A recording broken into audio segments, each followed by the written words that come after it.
Eh bien, tu sais quoi, lectrice? Je vais rester dans le ton didactique pour le moment. Grâce à ma sœur en Christ avec laquelle j'exerce la pastorale LGBTQIA+, j'ai redécouvert la pratique de la Lectio Divina et son potentiel proprement magique sur la psyché et l'âme. Je dis redécouvert car cette pratique, que je décrirai ci-après, était usuelle dans mon parcours religieux à l'adolescence. Mais figure-toi, nous grandissons, et ce qui était un exercice de type explication de texte un peu fastidieux et gênant, quand réalisé en groupe de 30 élèves qui n'ont pas d'affinité, devient une source de vie lorsqu'il se tient en petit comité de gens qui sont en confiance. Il s'agit de se saisir d'un extrait biblique et de le lire 3 fois. La lecture peut tout aussi bien se faire de manière chorale, chacun lira un verset l'un après l'autre, ou en écoutant une seule et même lectrice aguerrie pour plus de commodité. Lors de la première lecture, les participants attrapent au vol un mot ou groupe de mots qui l'interpellent, et l'on échange ensuite. À la deuxième lecture, nous nous concentrons pour réfléchir à ce que ce mot nous dit de nous-mêmes. Un souvenir, une réalité présente, une émotion, etc.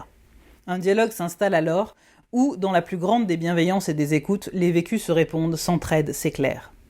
La troisième lecture a pour but de nous faire méditer sur ce que ce mot nous dit de Dieu et lui-même, et jaillissent alors des questions d'ordre théologique où chacun apportera une réponse intime, intuitive ou plus académique. Ainsi, dans ces réunions, à travers l'esprit à l'œuvre en nous, nous avons pu faire jaillir de grandes joies, apaiser des tristesses, tenter d'apporter des solutions à des anxiétés. Je dis l'esprit en nous car le sentiment général est réellement celui-ci, l'émerveillement d'une synergie qui se crée et parvient à atteindre en chacune la parcelle qui avait besoin d'être touchée et reconnue à ce moment précis. Il faut dire que ma consoeur a un don exceptionnel pour faire se sentir chaque personne à sa place, pleinement accueillie et reconnue, aimée de Dieu et légitime dans ses paroles. Je pourrais dire qu'elle a la pastorale dans le sang comme d'autres ont la cuisine ou le commerce. Bien sûr, cet exercice, chacun pourrait l'exercer chez soi. Cependant, le groupe et la capacité d'interaction pour nourrir sa propre réflexion sont relativement capitales. Nous avons besoin les uns des autres pour adopter des pensées obliques sur nous-mêmes, pour être surpris par nous-mêmes. La pratique solitaire a le bénéfice de nous permettre de nous réapproprier le texte, pour voir à quel point les enseignements religieux ont pu nous en déposséder alors que nous pouvions nous en saisir nous-mêmes pour nous en nourrir, ce qui est déjà énorme, bien sûr. Mais la pratique en groupe est encore plus enrichissante, et c'est un ermite qui te le dit. Alors, comment enrichir sa pratique solitaire, car bien entendu, on n'a pas forcément sous la main des personnes avec qui faire des soirées Lectio Divina. Je vais te proposer une réponse hérétique. Quoi? Encore? Mais cette autorité c'est folle, c'est une catastrophe! Oui, tout à fait. Tu ne t'en rends compte que maintenant, ô lectrice, toi qui es le fruit de mon imagination? Ma réponse? Le tarot, ou l'oracle, bref, un jeu de cartes. En juxtaposant une image, des symboles, un concept ou un mot avec le texte biblique, cela te permettra de décentrer ton regard et en cherchant le lien entre les deux, tu trouveras en toi des réponses et surtout des questions, ce qui est de loin le plus intéressant. Que tu ne soupçonnais pas et t'éclaireront beaucoup autant sur toi-même que sur la présence de l'esprit à côté de toi. Ceci est, pour moi, une pratique quotidienne ou presque. Méditation tout autant que débat intérieur, elle me permet de retirer une idée, une pensée pour la journée qui me nourrit intérieurement et me fait cheminer dans la quête d'une vie toujours plus proche de Dieu. Il ne s'agit donc en aucun point d'une pratique divinatoire qui abolirait le libre arbitre et se prendrait pour une certitude sur un avenir immuable, où le messager se prendrait pour Dieu et lui-même. Points qui sont quant à eux prohibés, à bon droit, il me semble. Puisque nous en sommes là de nos confessions, je vais même plus loin dans mon usage des cartes, en les utilisant comme véritable outil de discernement et d'accompagnement. Très proche de ce que l'on nomme le tarot psychologique, qui lui aussi a renoncé à l'aspect divinatoire, je cherche à la fois à questionner mon intériorité et recevoir des messages de l'invisible. Le tout nécessite une très grande humilité, et un doute perpétuel sur soi-même afin de garantir une pratique saine.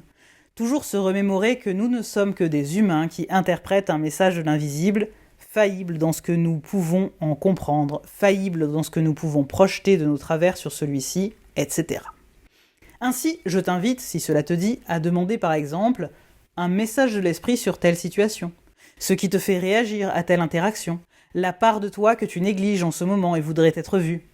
Tu vois l'idée, je pense. Si toutes ces pistes de réflexion ne sont certainement pas là pour se substituer à la consultation d'un professionnel de santé, mentale ou physique, ni là pour apporter des réponses immuables et certaines, tant s'en faut, garde à l'esprit, lectrice, qu'il ne s'agit que d'images que tu regarderas intensément pour pratiquer une sorte d'association d'idées spirituelles. Elles te permettront d'enrichir ton exploration de la présence de Dieu dans ta vie.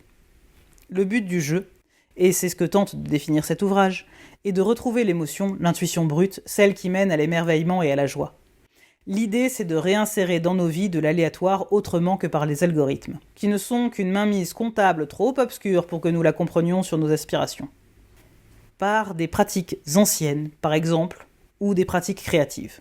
Remettre en place un dadaïsme, en somme, à base de papier découpé ou de cartes, d'images collées et de pensées contradictoires, simplement pour nous exercer à penser contre nos habitudes et ce qui n'est pas nous. Penser, en somme, en faveur de nous-mêmes, en bienveillance de nous-mêmes, pour découvrir ce qui nous a été offert au commencement des siècles, une liberté et un salut qui dépassent tout entendement et tout verbiage. Et la pratique n'est pas neuve, je veux dire celle des cartes, pour ce faire. Les Pythies et les prophètes n'étaient pas tant là pour révéler l'avenir que pour apporter un lien avec l'invisible et insuffler une parole et une pensée inattendues qui fassent réagir l'humanité.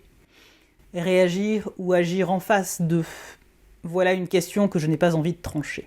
Je crois que les deux peuvent avoir du bon, je crois que, comme lorsque l'on jette une pièce en l'air pour tirer à pile ou face, on a soudainement en nous la connaissance de l'option que l'on voudrait suivre. Les paroles prophétiques sont là pour faire tressaillir notre âme un peu plus vigoureusement, ou pour paralyser un peu une raison trop matérialiste et enfin entendre le murmure spirituel qui monologue à perpétuité en nous.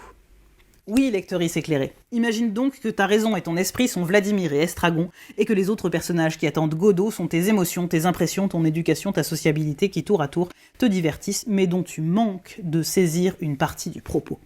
Et le tout pour ne jamais te taire et manquer la présence de Godot, perpétuelle, immanente et transcendante, ton âme, partout autour et à l'intérieur, qui ne se manifeste que lorsqu'enfin tu cesses de t'agiter. Pour citer ma consoeur, encore, heureusement que ce livre lui est partiellement dédié, la présence de Dieu se révélera lorsque tu seras enfin en mesure de répéter, en l'étant, « Je suis ici, calme, en présence de Dieu qui est amour. Je suis ici, calme, en présence de Dieu qui est. Je suis ici, calme, en présence de Dieu. Je suis ici, calme, en présence. Je suis ici, calme. Je suis ici. Je suis. » Et ainsi tu découvriras ce qui surgit en toi lorsque tu auras terminé ce compte à rebours. Que nous la voyions ou non, parasitée par notre pollution lumineuse, par l'endroit où nous nous trouvons, par le moment de l'année et tant d'autres paramètres, que nous la voyions ou non, la lune, elle, est toujours là, au rendez-vous de nos nuits. Dieu également, est toujours au rendez-vous de nos ténèbres, puisqu'elle les a visitées bien avant nous, en a créé la lumière, puis est revenue se donner naissance en exil dans une nuit glaciale, au cœur même de notre humanité désertique.